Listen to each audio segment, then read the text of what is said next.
Thank you so much. Thank you so much. And yeah, it is terrific to be here today, and thank you for hosting us.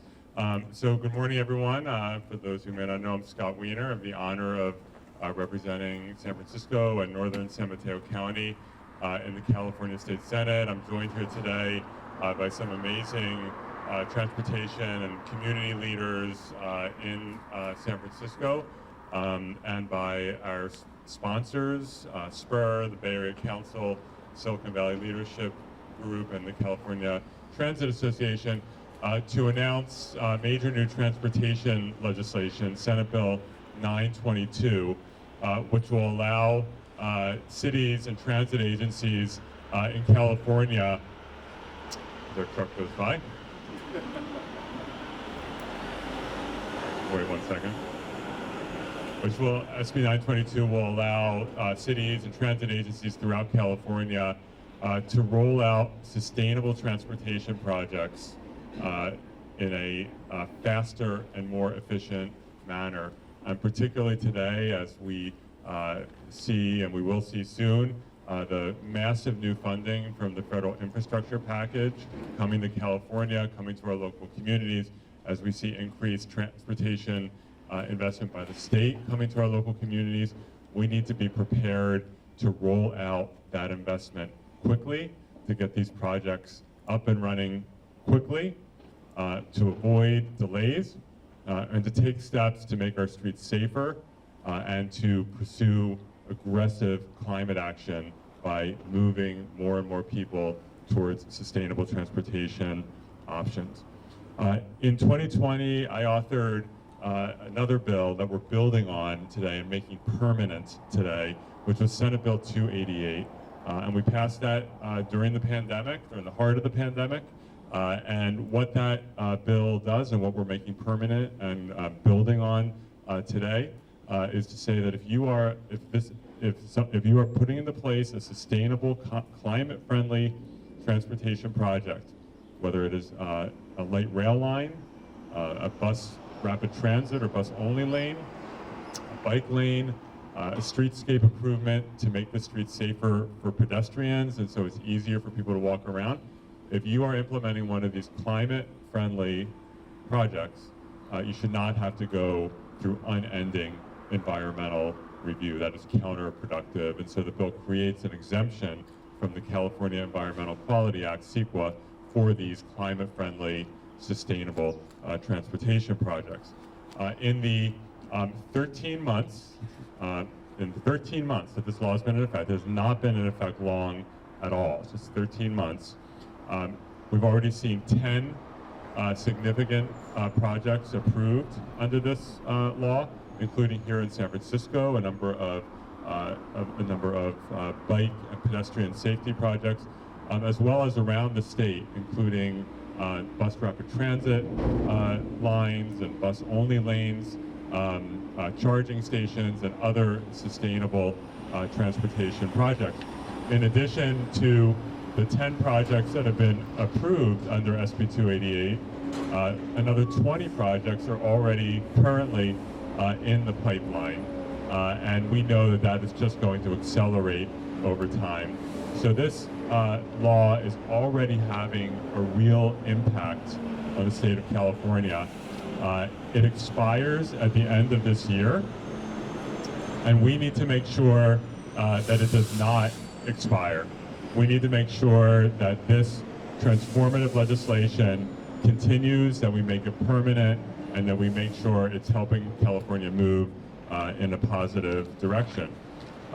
So under SB 922, the legislation I'm announcing today, in addition to making this previous law permanent, to be clear, the kinds of projects that qualify are projects that make streets safer for walking or biking. For example, the Bayview Quick Build project, the bike and pedestrian safety project that we see here today. That's why we chose this location. This is a great example of what this law can do. Projects that speed up bus service on our streets, whether it's a formal bus rapid transit line or a bus only lane. Projects that make it possible to run bus service in an efficient way on highways, and we're seeing better use of some of our lanes on highways to really prioritize bus service. Projects that expand carpooling options, and that is a new element of the bill. Projects that create light rail service on existing right-of-way, when they're building new light rail lines or improving or refurbishing existing light rail lines. Projects that support parking policies that reduce congestion and drive-alone trips.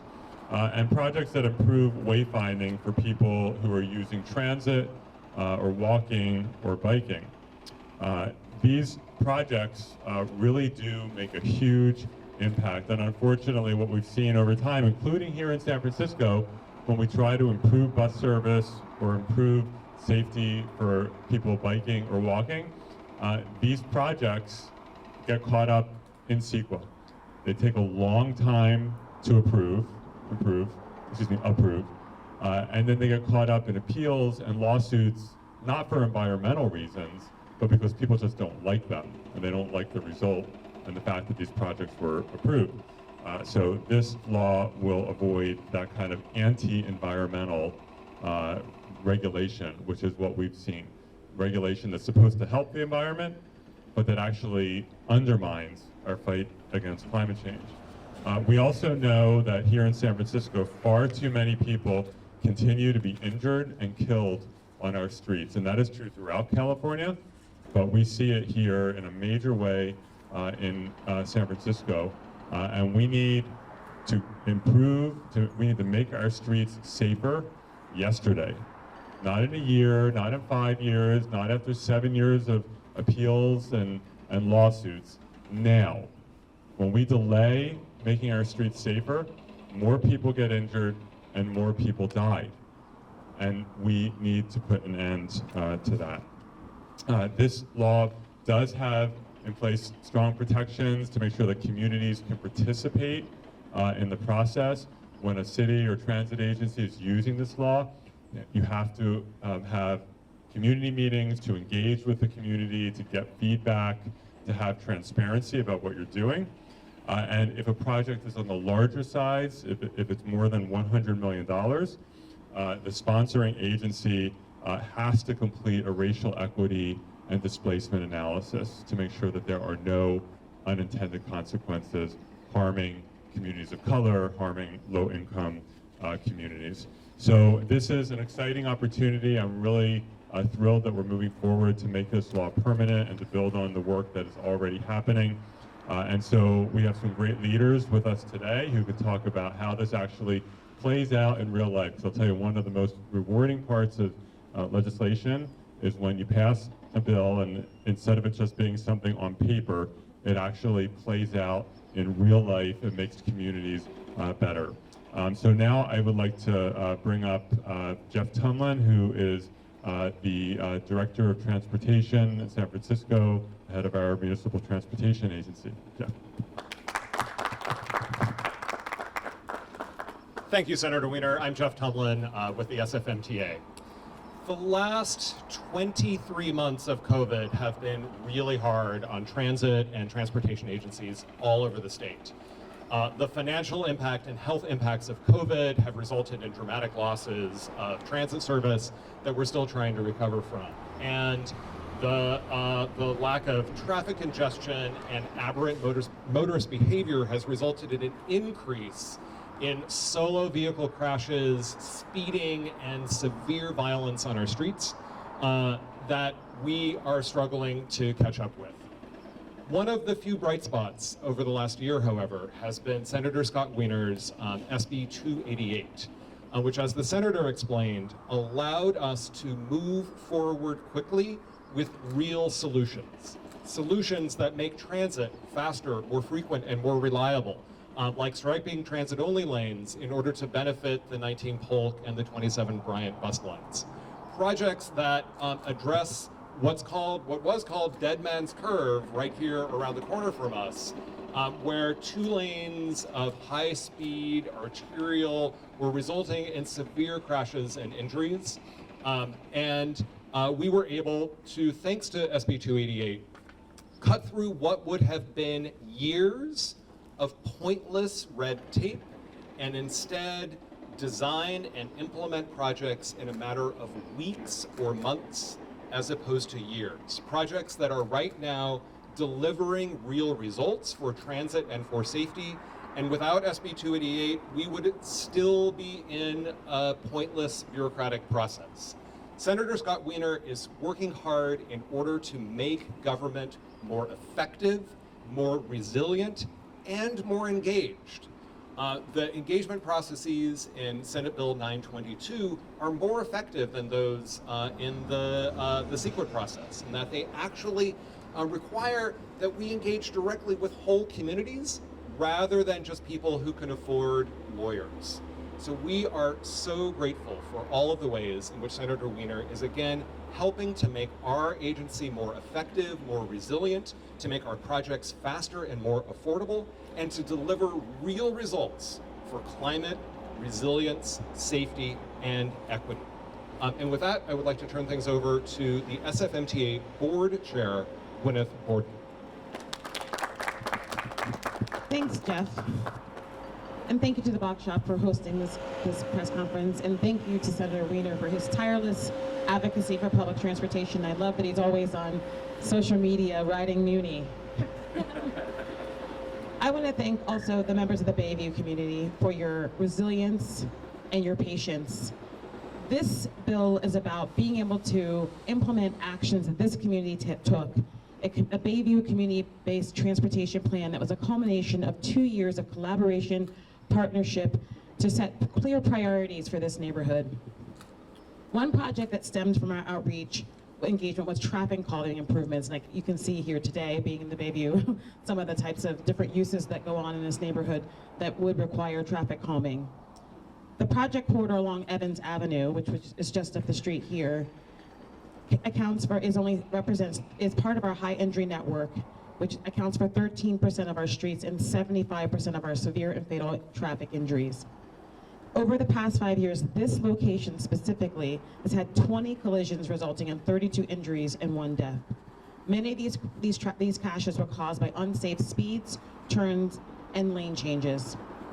Preliminary findings show that the following implementation of a quick build, speeds decreased by 16%, or a reduction of over 5 miles per hour, and pedestrian volumes increased by 10%, and bike volumes remain the same. Concrete barriers were implemented to calm traffic and protect pedestrians and bicyclists from fast-moving cars and trucks. To enhance the concrete barriers, we worked with the SFMTA Quick Build project managers, put together a team to work with the community-based organizations here, some of which are behind me and will speak later. They also worked to recruit and fund 6 artists to beautify the barriers with art and to celebrate the history and culture of the Bayview community. These artists live and work in the Bayview, and we are honored to have them as part of our community project and for their contributions that they make here. All of this effort would not have been possible without the generosity of B-Magic, the Bach Shop, India Basin Neighborhood Association, the African American Arts and Cultural District, Shipyard Trust for the Arts, Wendy McNaughton Spin, and CMEX. And I also want to acknowledge the SFCTA for allowing us to use tax dollars to fund the transportation improvements. We need SB 922 to ensure that projects like these get built and that we make our communities safer, particularly in our equity neighborhoods. I want to thank again Senator Wiener for his leadership, and I'm excited about this bill passing and becoming law permanently. Thank you, Chair Borden. Next, I'd like to bring up the the Executive Director of our San Francisco County Transportation Authority, which provides critical funding to so many projects in the city, Tilly Chang. Thank you so much, Senator Wiener. Good morning, everyone. It's a pleasure to be here to really continue to advocate and explain why it is so important that we make Senate Bill 288 permanent through Senate Bill 922. We are the congestion management agency as well as the sales tax administrator for the half-penny sales tax. And in both roles, it is critical for us to be able to steward the funds in an efficient and effective way, to accelerate project benefits, again, for climate protection, for safety, and for equity, and for economic recovery. We are so proud to have been part of this safety project, quick builds, as well as numerous projects across the city that I really have to credit SFMTA Chair and Director here for having rolled out just tremendous amounts of projects across the city, and these include not only the ones that you might know about as far as quick builds in the safety and transit areas, but also HOV pilots on Park Presidio to help carpools and buses move faster, and not just Muni buses, Golden Gate Transit, Samtrans, and other regional services, such as the ones that we're working on in collaboration on the 101, express lanes and carpool lanes with San Mateo and Santa Clara. So these are all important projects, not only for safety, again, and climate protection, but our economic recovery. We know that as we come back to work, more and more people are driving, and we want recovery, but we want a healthy recovery.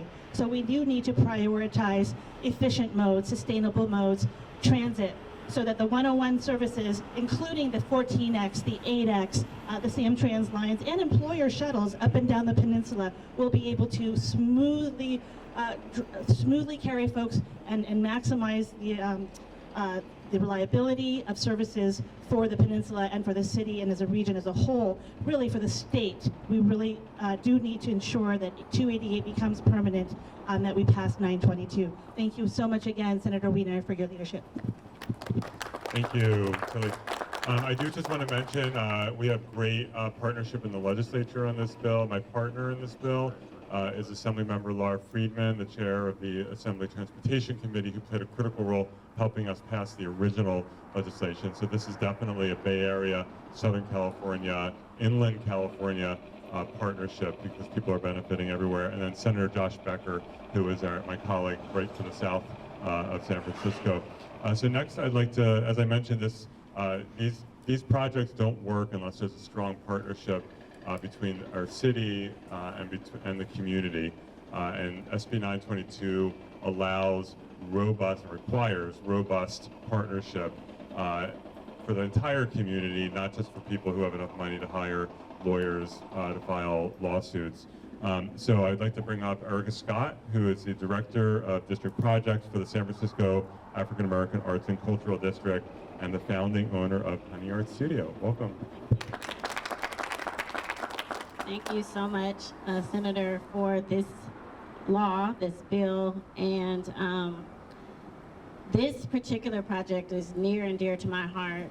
We were able to work with community artists, and the goal and the mission of the African American Art and Cultural District is to highlight and preserve the African American history and culture in San Francisco, and our many contributions to the city that often go unnoticed. And these kinds of collaborations speak volumes in so many ways. And personally, this project means so much to me. I actually lived in this community, and honestly, 75% of the reason I moved was because of the dangerous traffic. That was years ago, and we spoke earlier about this project, and my concern was that now that new people are moving into this community, pedestrians and safety is more of a priority. And so I'm really grateful for the part of the bill that says that existing community, Native community, has to be a part of the planning process. That is essential because everybody's life matters, and we want to make sure that those who had to move or are very uncomfortable or unsafe, that our voices are not lost. So I really appreciate that part of the bill, that community has to be a part of this project moving forward. And I've expanded my knowledge. I didn't know 15 years ago when I moved that I could contact someone at City Hall to say these roads are unsafe. All I knew to do was move. So now with collaborations like this and laws like this, now I know that my voice matters and our community matters. So I'm so grateful for this new project. Thank you. Next, I'd like to bring up Theo Ellington, who is a resident of the Shipyard and also the founder of Black Citizen. Theo.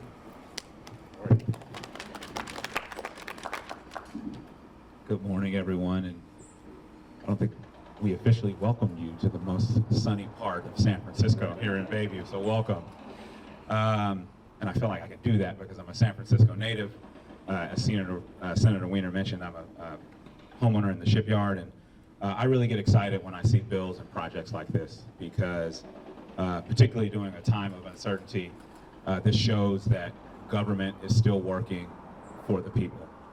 It provides a sense of hope for communities like Bayview when city and state officials work hand in hand. And it also shows what's possible. Senator Wiener is not afraid to show up. And that's one of the things that I admire about Scott, is because he shows up in community, and this is living proof. One of the other things that I want to highlight is just this idea of cutting red tape, this idea of governments being efficient and working for neighborhoods that need it most. There's no denying that there is great need in this neighborhood, but we know when this neighborhood in Bayview, Hunters Point does well, the rest of the city does well. So I want to just highlight a couple different things about why this is a win for Bayview, Hunters Point. You've heard about access, you've heard about pedestrian safety, you've heard about mitigating climate change, but I get excited when I see us fully realize the potential of this neighborhood. I get excited when I see that this neighborhood is finally being connected, not only to the rest of the city, but to the rest of the region. And if you drove in today, or if you rode your bike, I saw someone who rode their bike in, you know that the topography of this neighborhood underscores the fact that we need multimodal options when it comes to transit. Again, we're connected by our location to the rest of the region, but it's going to be transit that connects us to the rest of the city, and that's so important. We know that we have amazing development projects happening. We've got India Basin, we've got Shoreline Park, we've got the Shipyard, we've got a project on the corner here at Evans Street. But those projects are coming years down the line. We need SB 922 because we need our projects available now. We need the infrastructure now, and this bill underscores both of those points. So I just want to say thank you on behalf of the community. I literally drive the street every day, and I see seniors walking down getting their morning exercise. I see students who are walking and biking to school. And this is the route that I take when I walk my 3-year-old down to 3rd Street or down to the park. So I am grateful to not only Senator Wiener, but all of the community partners and the city and state agencies and the regional agencies involved. So let's pass SB 922. Thank you. Thank you, Theo, and thank you for your leadership. And finally, I want to welcome up a really strong and longtime community leader here in the Bayview, Barbara Okel, who is the president and CEO of the Shipyard Trust for the Arts. Thank you, Senator Wiener. Yeah, I wanted to just say a few things. A lot of people have spoken to the fact that, you know, it's great that Bayview is getting some attention, and community members who've been here for a long time are being asked for their opinion on what's going to happen here. I moved to Bayview 30 years ago, and I've been out at the Shipyard for just about 40 years. And I remember the time when Bayview didn't even appear on any San Francisco map, which was not even part of it. And when people, you know, sometimes people walk the street and like a policeman would stop them and go, well, why are you here? Like, don't you know it's dangerous, kind of thing? And so we've come a long way in that now Bayview is part of our maps. Bayview is being prioritized when it comes to projects like this quick build project that we were very proud to participate in. And so I think, you know, a lot of progress has been made, even though sometimes it seems like we have a long way to go. There's progress, and eliminating the red tape for such projects is so important, because otherwise everything just takes forever. Then I want to express my appreciation to the MTA in particular, that they're including artists in their outreach and in the, you know, also in spending money on improvement of these projects where artists can play a role, because it is so important that artists are supported, because they are like the lifeblood of the community. They come up with new ideas, they create joy, they create events, everything that makes our city so livable. And both Shipyard Trust for the Arts is very grateful that some of our artists were involved and got paid to paint beautiful murals out here. Also, the Bayview Opera House was commissioned by the MTA to create some commercials for promoting safe left turns, which was also really fantastic, and especially during the pandemic, it was really, really great to be included in that. Lastly, I want to say also about like bike lanes and bike paths. I really hope that the new law will allow the city to complete the bike path that's coming down from the Embarcadero all the way to the shipyard. I know there's some obstacles in the way with, certain developments not going as quickly as they should be, but in any case, that'll be the day when you can go from the Embarcadero to the shipyard and then down to the peninsula. That'll be really fantastic and really integrate Bayview as a true neighborhood of San Francisco, which is what we need. Thank you. Okay, thank you, everyone. I'm now happy to take any questions from members of the press. Any questions? Yeah. Sure. Can you tell us what the major differences between SB 288 and this 922 bill is? You mentioned carpooling. Are there any others? Yeah, so in addition to making the bill permanent, it was the carpooling and the parking policies. Those are the two biggest differences. Everything else, the light rail, bus lanes, bike lanes, pedestrian projects are all the same.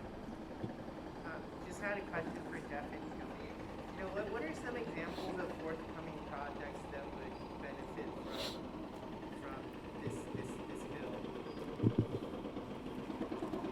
Thanks. From the TA,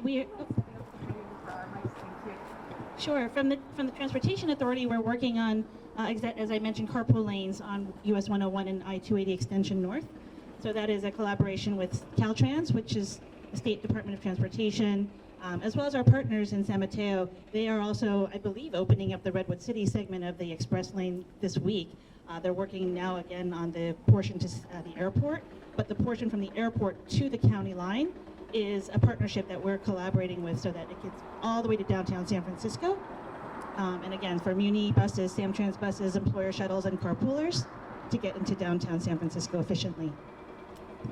And I would simply add that SB 922 helps with all of San Francisco's Vision Zero and transit priority projects citywide. So if you go and look at the Muni Forward program, all of the upcoming improvements that we're planning for the light rail system, as well as the incremental expansion of our transit priority treatments and bus-only lanes, plus all of the projects that we're doing trying to rebuild streets in San Francisco to be safer and to prioritize all modes of transportation.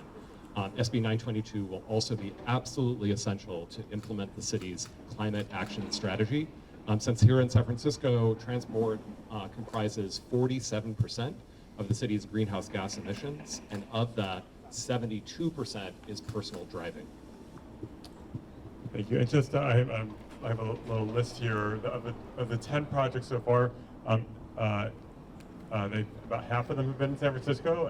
SFMTA and the TA were very prepared to really jump forward quickly, but we have other great projects around the state, and the Monterey Salinas Transit District is using it to approve a busway and bus rapid transit project. Culver City has used it for dedicated bus and bike lanes, as well as in several different areas.